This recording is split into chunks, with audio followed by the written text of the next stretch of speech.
Brian Walsh, it's complaint 230136 out of Cohasset. You're charged with intimidation of a witness on the 8th of January 2023. A not guilty plea being. Do you understand that charge, Mr. Walsh? Yes. Looking for the public's help and the media's help in locating Ana Walshe, W-A-L-S-H-E. She's been missing since the first of the year, early morning hours of the first of the year, and we're seeking the public's help in locating her. She was reported missing again on the 1st, and she's not been heard from. We have detectives working around the clock, Cohasset police detectives, along with detectives from the Massachusetts State Police, as well as detectives from the towns of Hingham, Hull, Norwell, and Situate. That's how it started out. It started out that she was reported as being missing by her work. Not by her husband first, but her work in Washington, D.C. Her job called the police to report her missing. And it ended up like this.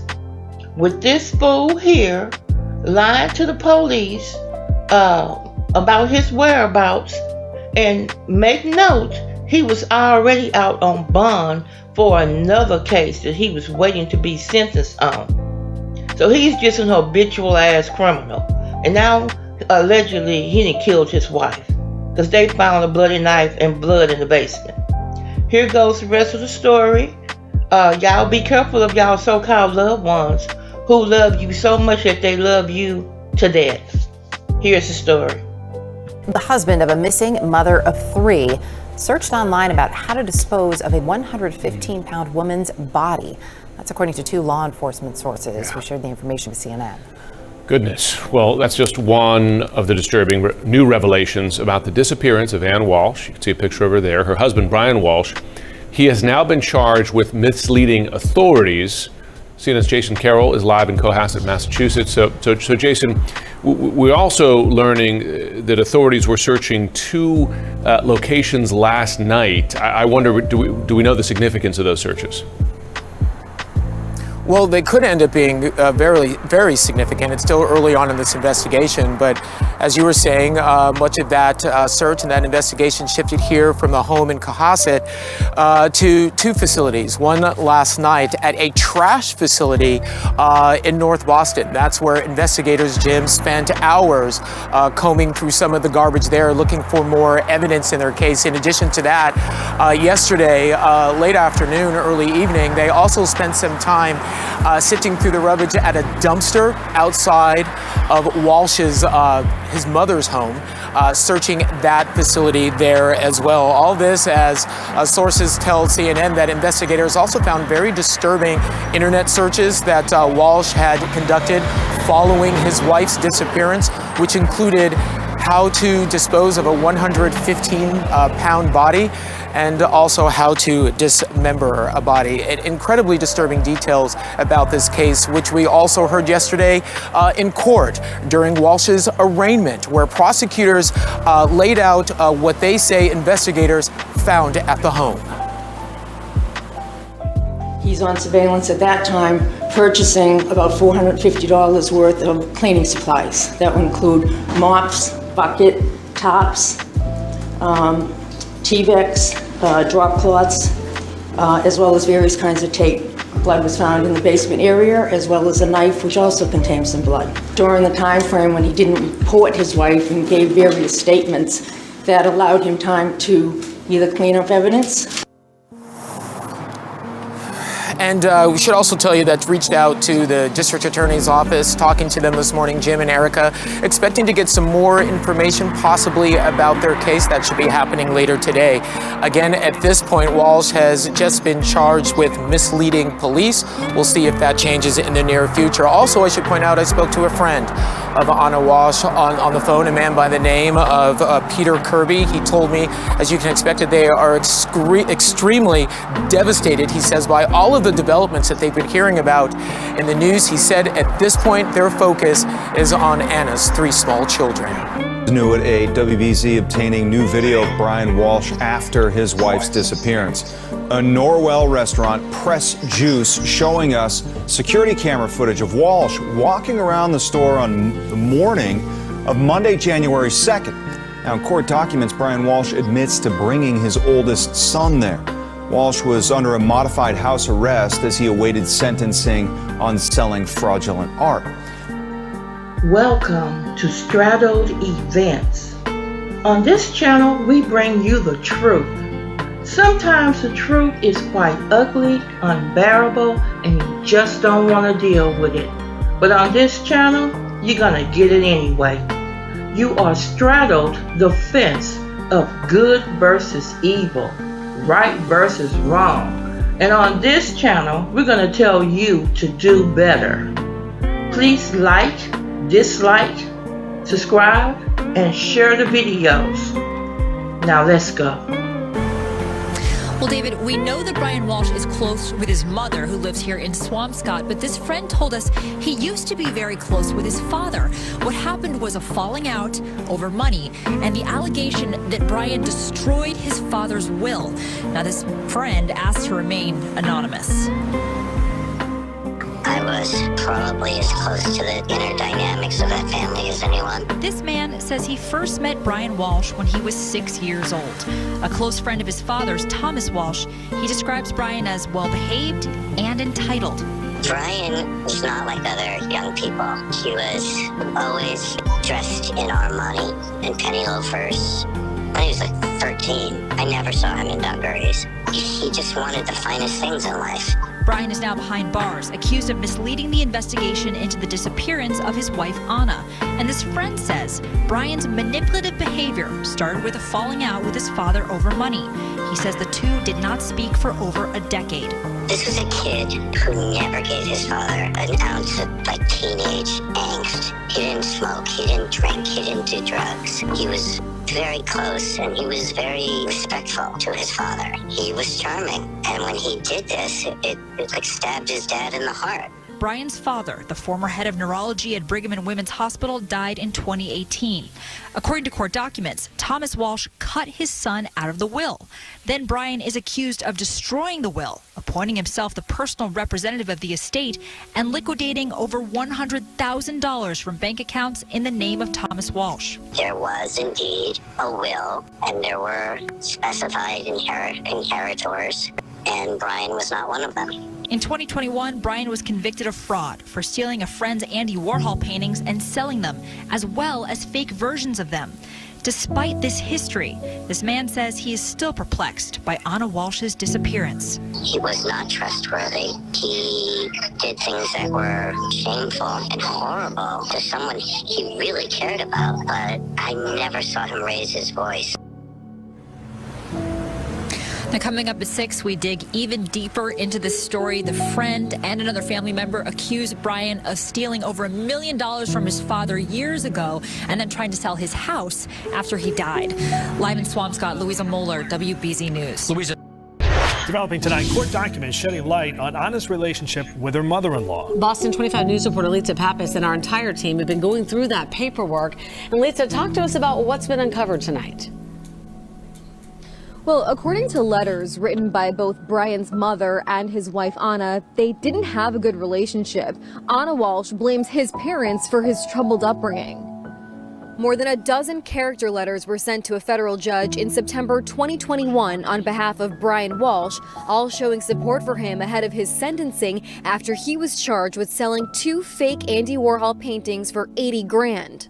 My son is the only reason I get up in the morning, Brian's mother Diana Walsh wrote in her letter to the judge, urging the court to not give him jail time. She detailed in her 4-page letter how much she relies on Brian after multiple lung cancer surgeries and other health issues. Diana says her son brings her to all of her appointments. She wrote, "Unfortunately, I do not have a good relationship with my daughter-in-law, perhaps due to cultural differences. Therefore, my son is the one and only constant in my life, taking care of me and ensuring I have some joy by seeing my grandchildren." Court documents from the sentencing memorandum show Brian Walsh struggled with mental illness from age 7 with several traumatic experiences. His family wrote he turned his life around following this arrest after going through programs like the Boston Breakthrough Academy in 2020. Brian's wife, Ana Walshe, who's now missing, also wrote a letter supporting her husband.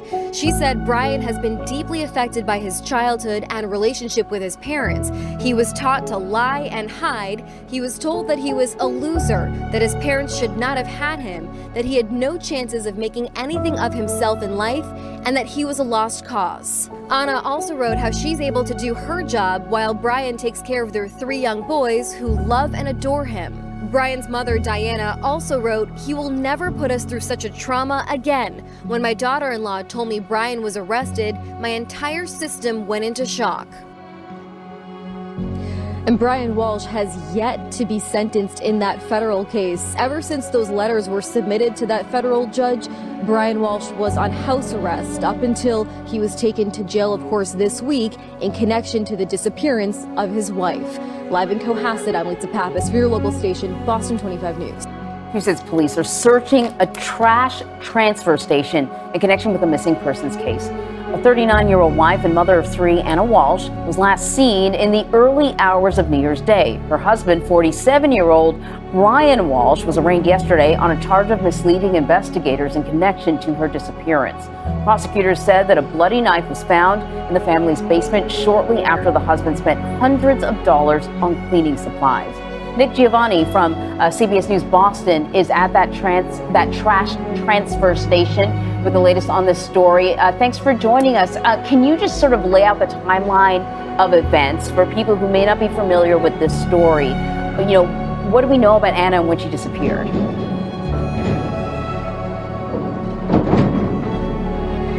Anne-Marie, good morning. I can't tell you, as you mentioned, this all goes back to New Year's Day.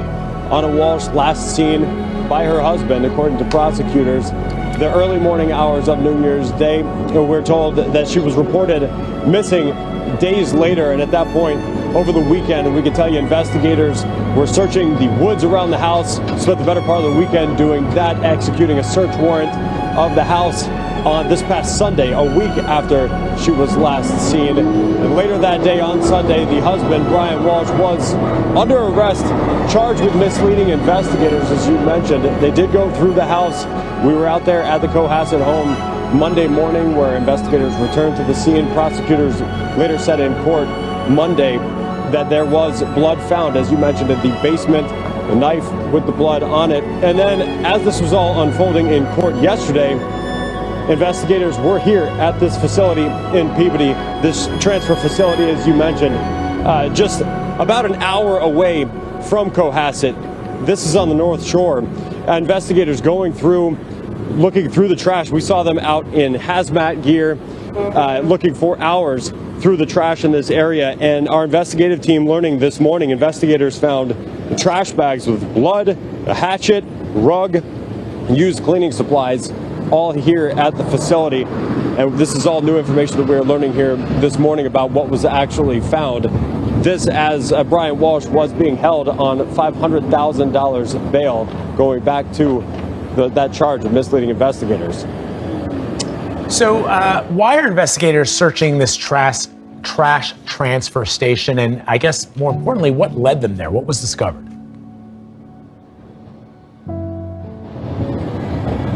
So this was a process of following Brian Walsh's movements there. They ended up, we understand, going through a dumpster at a facility, the apartment complex of Brian Walsh's mother's home, her apartment complex there. They brought the dumpster here, we understand, to this Peabody transfer station to go through it, is what we're learning.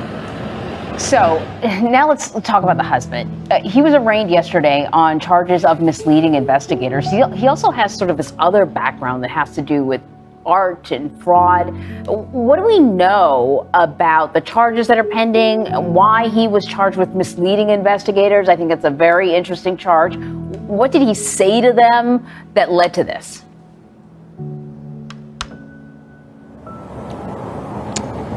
We could kind of tie in the two parts of your question there. One with the Andy Warhol paintings, charged with selling 2 fake Andy Warhol paintings years ago, still awaiting sentencing in that case. But because of that, his movements were limited in the meantime at home. did have to report had windows where he was able to travel. And we can tell you that as far as the misleading investigators in this case, there were a couple different aspects that prosecutors pointed to yesterday. Starting for one, with the fact that prosecutors say that he told investigators that Ana left again first thing for D.C. the morning of January 1st. But then prosecutors said that her cell phone actually pinged back to that home not only that day, but the next as well. So they're using that information. They also referenced the blood in the basement, the knife found, and then surveillance footage. They mentioned that he went to the Home Depot on January 2nd, the day after, and they were going through that surveillance footage, talking about the $450 worth of cleaning supplies purchased through that. So all of that coming up in court yesterday, the first we had learned of all of those accusations there. Again, and fair to mention here, the defense pointing out that he has been cooperative with investigators throughout this entire process. Okay, so that's still up in the air. You mentioned that he was awaiting sentencing on this fake Andy Warhol painting case. Do you have any details on that? Like what happened with that? So we are just starting to go through some of the federal documents associated with that one. Just started to learn more based on court paperwork there. So it's still a lot to sift through at that point, but that is absolutely something that we're going through, working to learn more on. Yeah, it's a heck of a case for sure already, and a grim one at that, Nick. Thank you very much.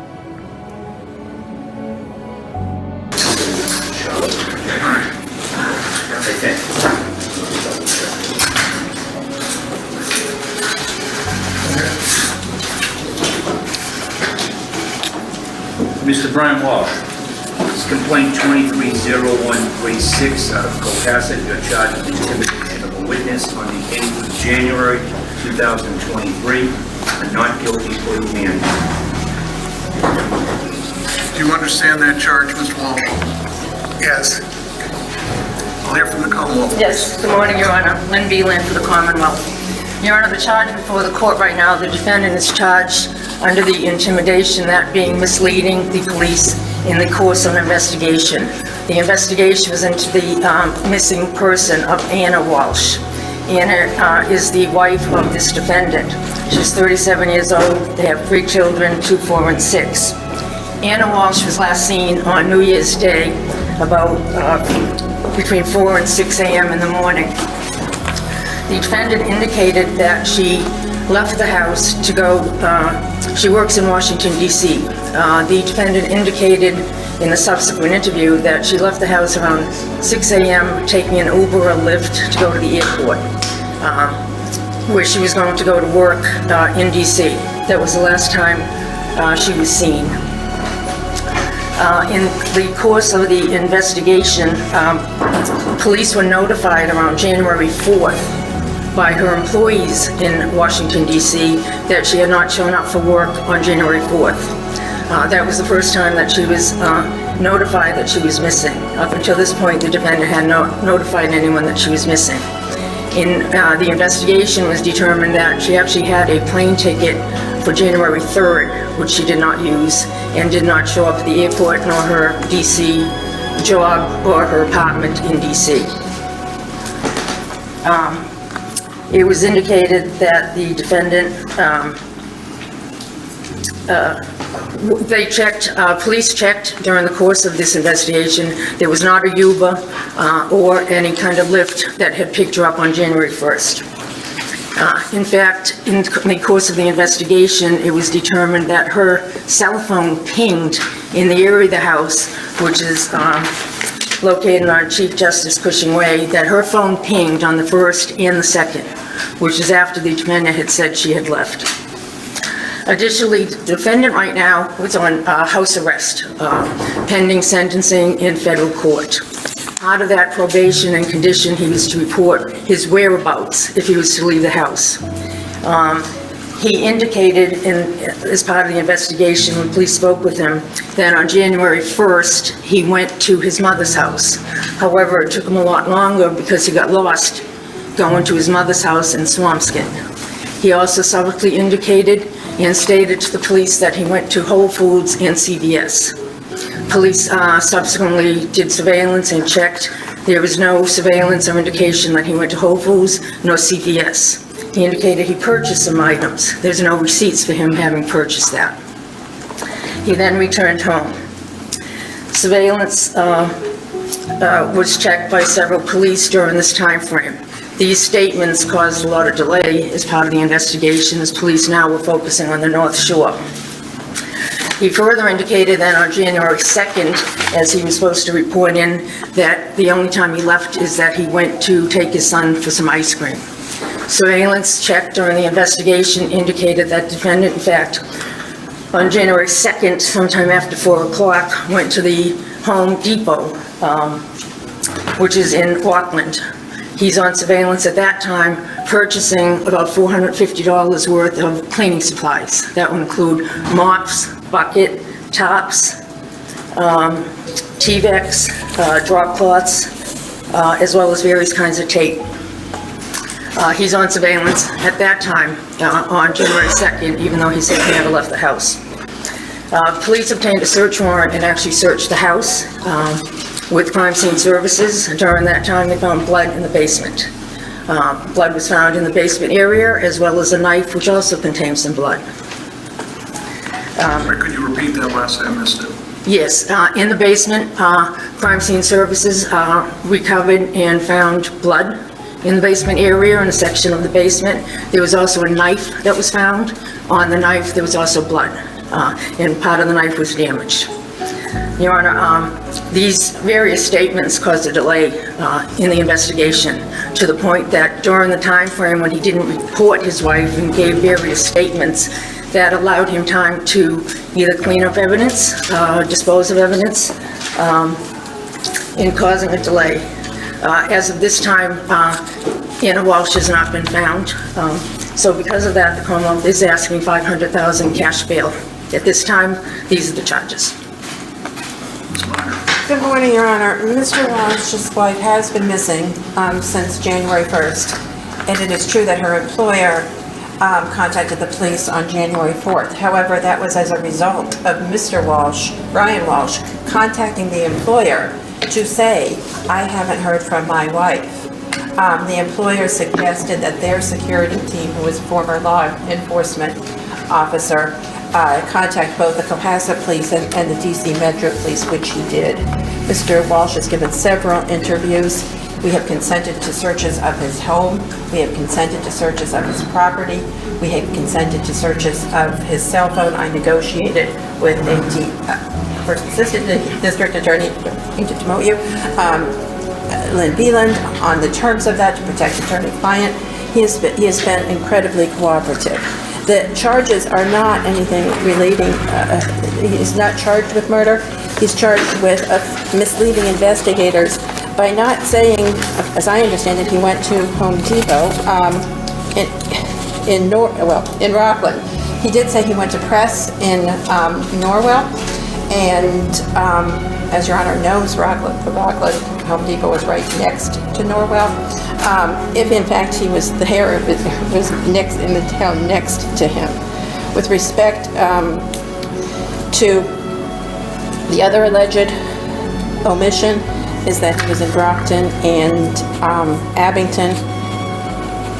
They don't have him stopping anywhere in those areas, as far as the police report says. He did say that he took his son out twice on the 2nd. He is on home confinement. He has a bracelet on him. A violation has been noticed of him, so if he leaves here, there's a federal detainer. He will be taken to federal court, and I would suggest that on the bail violations in federal court, the appropriate place to decide those conditions of release is in the federal court. I would ask for low bail or no bail, and to let the federal courts decide this. He's not going anywhere. He hasn't gone anywhere since January 1st. He's been in the house, that's true, he's been in the house with police almost 12 hours a day. I've been at the house with him, with police, for at least 8 hours a day. Well, not yesterday, but yesterday the police were at his house and he was at my home. But Friday and Saturday I was at his house for at least 8 hours with police officers present.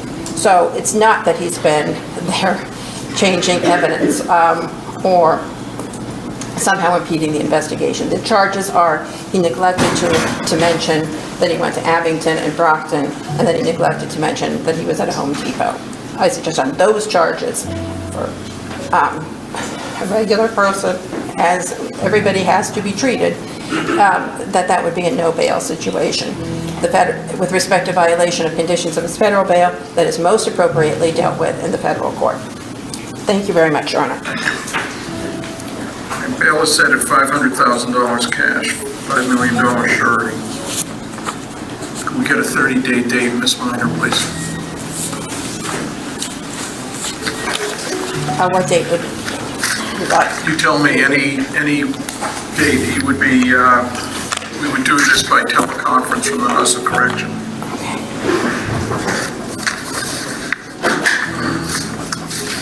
Richie, I want you to keep the, yeah, if I can just have a look. copy of the warrant, so keep that in the file, please. Thank you.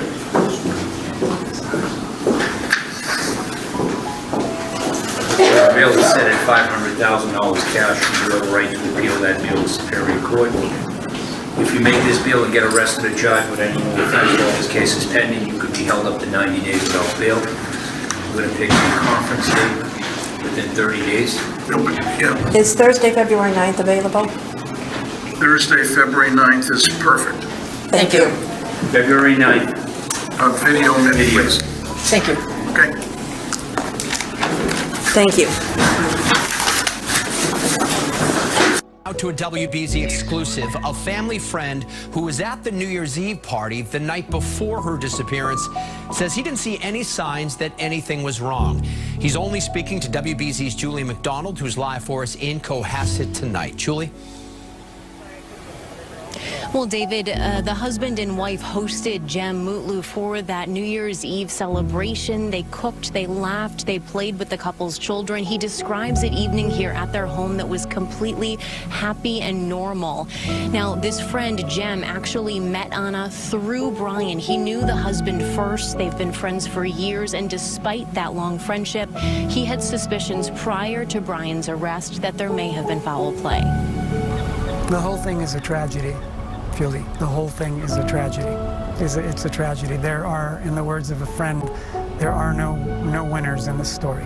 It has been agony without Ana. The days stretching into more than a week since the beloved mother, wife, sister, friend, and daughter has been seen. We're in absolute shock and disbelief as to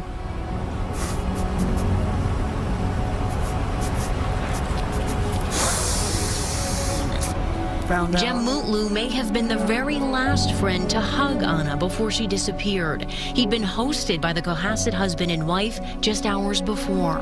Brian had cooked an elaborate meal for us, and we hugged and celebrated and toasted and just what you do over New Year's, and there was a lot of looking forward to the new year.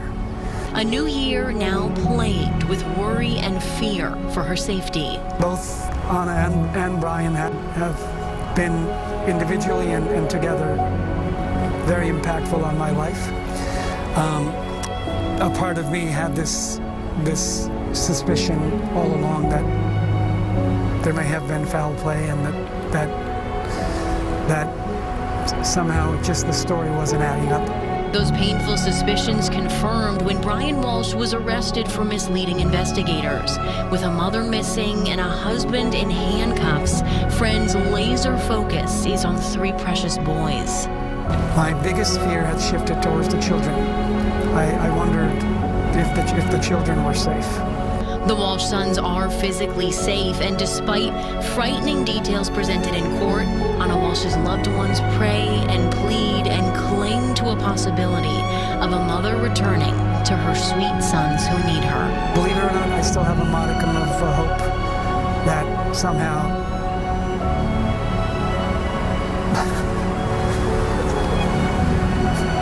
I think you got it. And Jem says it's really the only small sense of comfort that friends can find, working closely together, staying in communication, dedicating all of their energy and resources and love to really planning for the financial and emotional support of these three boys. We're live in Cohasset tonight. I'm Julie McDonald, WBZ News. New tonight at 11, the art dealer he's accused of scamming is talking to WBZ's Christina Rex about Brian's criminal history.